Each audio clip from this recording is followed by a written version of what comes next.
ঐক্যবদ্ধ হতে না পারি, বাংলাদেশ বাঁচবে না, স্বাধীনতা বাঁচবে না, সার্বভৌমত্ব বাঁচবে না। থেমেই গেল স্বাধীনতা সার্বভৌমত্বের এক বলিষ্ঠ কণ্ঠ। সিঙ্গাপুরে চিকিৎসাধীন জুলাই গণ অভ্যুত্থানের নেতা ও ইনকিলাব মঞ্চের মুখপাত্র শরীফ ওসমান হাদির জীবনাবসান সংবাদটি গুরুত্ব দিয়ে প্রকাশ করেছে বিভিন্ন গণমাধ্যম। তবে কোনো কোনো ভারতীয় গণমাধ্যম নেতিবাচকভাবে উপস্থাপন করেছে হাদিকে। ভারতের গণমাধ্যম ওয়ার্ল্ড ইন ওয়ান নিউজ বলছে, ঢাকায় গুলিতে আহত হাসিনা বিরোধী বাংলাদেশের উগ্র নেতা সিঙ্গাপুরে চিকিৎসাধীন অবস্থায় মারা গেছেন। হাদিকে নিয়ে টাইমস অফ ইন্ডিয়ার খবরের শিরোনাম করা হয়, তরুণদের আন্দোলনের নেতা শরীফ ওসমান হাদি সিঙ্গাপুরে মারা গেছেন।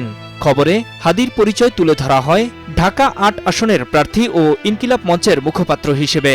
২০২৪ সালের জুলাই গণ অভ্যুত্থানের পর এই সংগঠন গঠিত হয় উল্লেখ করে বলা হয়, ওই আন্দোলনে সাবেক প্রধানমন্ত্রী শেখ হাসিনা ক্ষমতাচ্যুত হন। এদিকে ফার্স্ট পোস্টের খবরে বলা হয়, ২০২৪ সালের গণ অভ্যুত্থানের নেতা শরীফ ওসমান হাদি সিঙ্গাপুরের হাসপাতালে মারা গেছেন।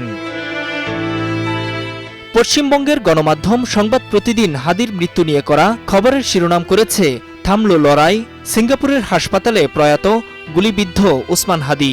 সংবাদে বলা হয়, পরিবর্তনের বাংলাদেশে অকালে ঝরে গেল একটি প্রাণ। একই সঙ্গে গণমাধ্যমটি বলছে, হাদির মৃত্যু নিঃসন্দেহে আগামী ফেব্রুয়ারিতে অনুষ্ঠিতব্য বাংলাদেশের জাতীয় নির্বাচন নিয়ে এক আশঙ্কার বাতাবরণ তৈরি করল। গত ১২ ডিসেম্বর রাজধানীতে গুলি করা হয় হাদিকে। এরপর উন্নত চিকিৎসার জন্য তাকে নেওয়া হয় সিঙ্গাপুর জেনারেল হাসপাতালে। সেখানে চিকিৎসাধীন অবস্থায় মারা যান তিনি।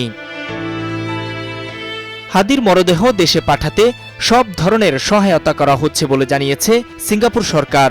একই সঙ্গে দেশটির পররাষ্ট্র মন্ত্রণালয় এক বিবৃতিতে জানায়, চিকিৎসকদের সর্বোচ্চ চেষ্টার পরও হাদিকে বাঁচানো যায়নি।